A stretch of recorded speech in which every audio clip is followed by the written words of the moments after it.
ছোট্ট একটা প্রশ্ন এসেছে, এটা বলে আলোচনার ইতি টানছি। তবে আপনাদের ধৈর্য আছে তো? না থাকলে খতম করে দেই। আচ্ছা, হয়তো গরমের জন্য অনেকের কষ্ট হচ্ছে, আমি বুঝতে পারছি। খোলা মাঠ হলে হয়তো সহজ হতো আপনাদের জন্য। অথবা ক্ষুধার্ত নাকি বেশি? ঘুমের চাপ আসছে? বাসা থেকে গিন্নি ফোন দিয়েছে? তো বেশি টেনশন না হলে 2 মিনিট নিতে পারি। সে কাওয়ালি গান গাওয়া কি জায়েজ? এ ব্যাপারে মূল কথা হলো বাদ্যযন্ত্র মিশ্রিত কোনো গানই গাওয়া যাবে না। কারণ কাওয়ালি গান অধিকাংশই দেখি বাদ্যযন্ত্র মিশিয়ে গায়।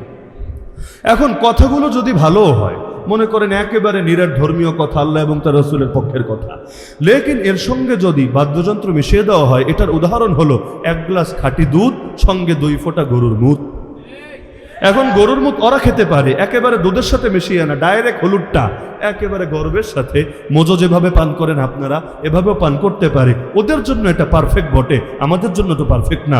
যেই নবী এসেছেন বাদ্যযন্ত্র ভাঙার জন্য, যেই নবী বাদ্যযন্ত্র এতটা অপছন্দ করতেন, কোথাও বাজা হলে কানের মধ্যে আঙ্গুল ঢুকিয়ে দিতেন যাতে করে কানে আওয়াজ না আসে, সেই নবীর নাম জড়িয়ে বাদ্যযন্ত্র বাজানোর চাইতে বড় বেয়াদবি কি হতে পারে? এমনকি একটা কথা মাথায় রাখবেন, আমার আগের বক্তা হাফিজুল্লাহ কাসিমি হাফিজাহুল্লাহ এই ব্যাপারে বয়ান করছিলেন যে মূল নীতি এটা, একজন হলো পাপী, এই পাপীর চাইতে আল্লাহর কাছে বেদাতি জঘন্য। এই কথাটা আপনারা শুনেছেন, আল গীবাতু আশাদ্দু মিনাজ জিনা, গীবত জিনার চাইতে খারাপ। কেন জিনার চাইতে গীবত কেন খারাপ হবে? কারণ যে গীবত করে এটাকে পাপ মনে করে না, যে জিনা করে সেটাকে পাপ মনে করে।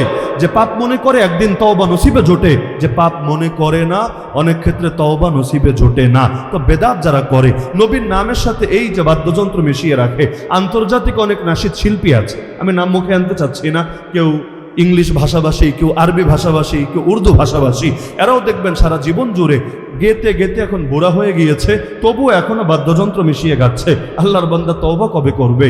তবে খাঁটি বান্দা হয়ে পৃথিবী থেকে যাবে। এই অবস্থায় যদি মরণ হয়, মরণটা কেমন হবে? সুতরাং এটাকে বলে জাস্টিফাই করতে আইসেন না ভাই যে হুজুর আগের চাইতে তো ভালো হয়েছে, আগে মেয়ে নিয়ে নাচানাচি করতো, আগে আয়ুব বাচ্চু, জেমস আর মমতাজ বেডির এনে গান টান গাওয়াতো, এখন অন্তত এই লাইনে তো ভালো হয়েছে, আল্লাহ এবং তার নবীর নাম নিচ্ছে। আমি বলবো ভালো হয় নাই, আগের চাইতে খারাপ হয়েছে। কারণ আগেরটা পাপ ছিল স্পষ্ট, এখন একটা পুণ্য বলে প্রমোট দেওয়া হচ্ছে। এভাবেই সমাজে মডারেট ইসলাম ছড়িয়ে পড়ে। মডারেট ইসলাম জিবরিল আমিন এসে দিয়ে যায় না, জমিন ফাঁক হয়ে বের হয় না, এভাবেই আসে। কিছু মানুষ এমন ইসলাম সামনে আনে যেটা নফস এবং শয়তানের সঙ্গে সামঞ্জস্যপূর্ণ হয়। যে ইসলাম মেনে মদ খাওয়া যায়, যে ইসলাম মেনে ধূমপানও করা যায়, যে ইসলাম মেনে গান বাজনাও করা যায়, যে ইসলাম মেনে হালাল প্রেমও করা যায়। হালাল প্রেম আবার কি বিয়ে শাদী করে প্রেম? এটা না, মানে আপনার মাথায় টুপি, গায়ের মধ্যে সুন্নতি লেবাস, আর তার মাথায় হিজাব, গায়ের মধ্যে লম্বা বোরকা, আর নিয়ত হলো খাটে নিয়ত। নিয়ত কি? একজন আর একজনকে তাহাজ্জুদের জন্য জাগিয়ে দেব, আর আগামীতে একসাথে সংসার করে এমন একটা বাচ্চাকে আমরা প্রতিপালন করব যে হাফেজ হবে, আলেম হবে, জামানা সালাহুদ্দিন আইয়ুবী হবে। ভালো কথা, নিয়ত তো ভালো, আকাম করো কিসের জন্য? আরে ভালো নিয়ত যদি এতই থাকে, বিয়ে করো, দায়িত্ব নাও। প্রেমের মধ্যে দায়িত্ববোধ নাই, আজ আছে কাল নাই, যে কোনো সময় সম্পর্ক ছিন্ন করবে, এরপর আর নাম শুনলেও থুতু ফেলবে। যদি এতই খাঁটি প্রেমিক হও, দায়িত্ব নিচ্ছ না কোন দুঃখে? মাইয়া খাবে বাপেরটা আর মজা নিবে তোমারটা, এই ফাইজলামি তো চলবে না, এটারে ভণ্ডামি বলে। তাহলে সুতরাং কাওয়ালির নামে বাদ্যযন্ত্র যদি বাজানো হয়, এতে আমি মনে করি দ্বিগুণ পাপ হয়। কারণ এর দ্বারা মডারেট ইসলামের প্রমোট হয়। এর দ্বারা আরো একটা সমস্যা আছে, নারী পুরুষ একসাথে বসে না? বসে না? রাতের বেলা অনুষ্ঠান, নারী পুরুষ একসাথে বসে, এটা আবার কোন ইসলাম রে ভাই? তোমারে কে বলেছে এই তরিকায় আল্লাহ এবং তার রাসূলের নাম বলতে? মসজিদের মধ্যে যেখানে নারীদেরকে আসতে ব্যাপকভাবে উৎসাহিত করা হয় না, যদি আসেও আলাদা স্পেস থাকে, নাকি একসঙ্গে মিলেমিশে নামাজ পড়ে? আলাদা স্পেস থাকে না, পর্দাপুশিতে রক্ষা করে ঢোকে এবং বের হয় না। তো মসজিদের নামাজের চাইতে গুরুত্বপূর্ণ ইসলামে কোন বিধান আছে? ওই নামাজের ক্ষেত্রে যদি এতটা সতর্ক হতে পারে, তোমার কাওয়ালির গুরুত্ব এত বাড়া বেড়ে গিয়েছে, এখানে এসে একজন দুজন একসাথে রাতের বেলা বসতে পারবে, এই কাওয়ালি থেকে প্রেম হয়ে পরে যে অন্যদিকে গড়াবে না, এরই বা কি গ্যারান্টি আছে? তাহলে এই সমস্ত ভণ্ডামি ছাড়তে হবে। হ্যাঁ, কাওয়ালি যদি বাদ্যযন্ত্র ছাড়া গায় এবং কথাগুলো ভালো হয়, দুইটাই শর্ত।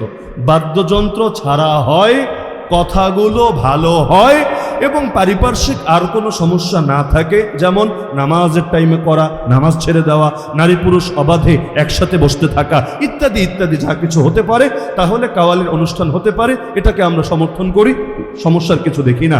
লেকিন সীমার মধ্যে থাকতে হবে, সীমা অতিক্রম করলে এটাকে বৈধ বলা যাবে না, হারাম বলা অনিবার্য হয়ে যাবে। মনে থাকবে ইনশাআল্লাহ? কষ্ট পেলেন নাকি জেনারেল ভাইয়েরা? আমার উপর তো পুরো বাংলাদেশি খেতা, জানেন তো আপনারা। এটা স্বাভাবিক ব্যাপার, কারণ আপনি মৌচাকে ঢিল ছুড়বেন আর দুই চারটা কামড় টামড় খাবেন না, এটা তো হবে না। এখন হক কথা বলা ছেড়ে দেন, আর ঝামেলা থাকবে না। আলহামদুলিল্লাহ, আল্লাহ যে যোগ্যতা দিয়েছেন, সবাইরে খুশি করে চলার মতো সিস্টেম আমাদেরও জানা আছে।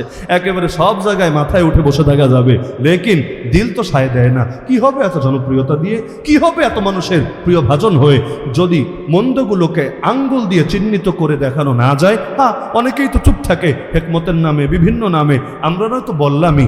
এখন যদি এর কারণে গালি খাওয়া লাগে, খেলো। একজন মানুষ গালি খেলে ক্ষতি নেই। একজন মানুষ যদি অনেকের চোখে খারাপ মনে হয়, গোমরা মনে হয়, জাহান্নামের টিকিট প্রাপ্ত মনে হয়, তাও ক্ষতি নাই। তবু অন্তত আলোচনা থাকুক। আলোচনা থাকলে সমাধান একদিন আসবে।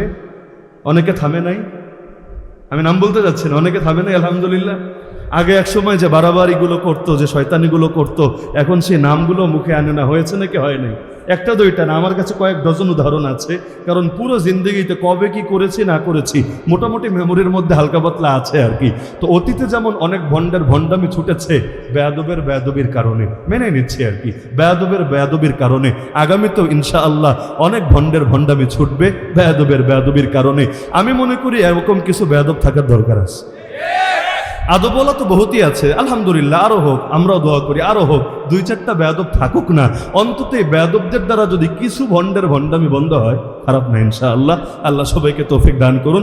এই ইত্তেহাদুল ওয়াইজিনের শাবাব বাংলাদেশকে কবুল করুন, যে নওজওয়ানরা হিম্মত করে এই ঐক্যবদ্ধ প্ল্যাটফর্ম গড়ে তুলেছে। রব্বুল আলামিন তাদের লক্ষ্যে মঞ্জিলে মাকসুদে নিরাপদে পৌঁছার তৌফিক দান করুন। আজ তৃতীয় মাহফিল, কিয়ামত পর্যন্ত মাহফিল কায়েম এবং দায়েম রাখার তৌফিক দান করুন ইনশাআল্লাহ। এখন আমার হযরতুল উস্তাদ হযরত মাওলানা আব্দুল হাফিজ সাহেব দামাত বারাকাতুল আলিয়া ঢাকা হুজুর দোয়া করবেন। কারণ উস্তাদ থাকতে শাগির্দ কিভাবে দোয়া করে, আমরা প্রত্যেকে দোয়া করে উঠবো ইনশাআল্লাহ। এখন একজন, এই ভাই বসেন, আগে যারা উঠেছেন, এবার বসেন। এখন ওঠাটা খারাপ দেখা যায়, সবাই বসেন। হুজুর দোয়া করবেন মুখতাসার সময়, এরপর আমরা বাড়ি যাবো ইনশাআল্লাহ।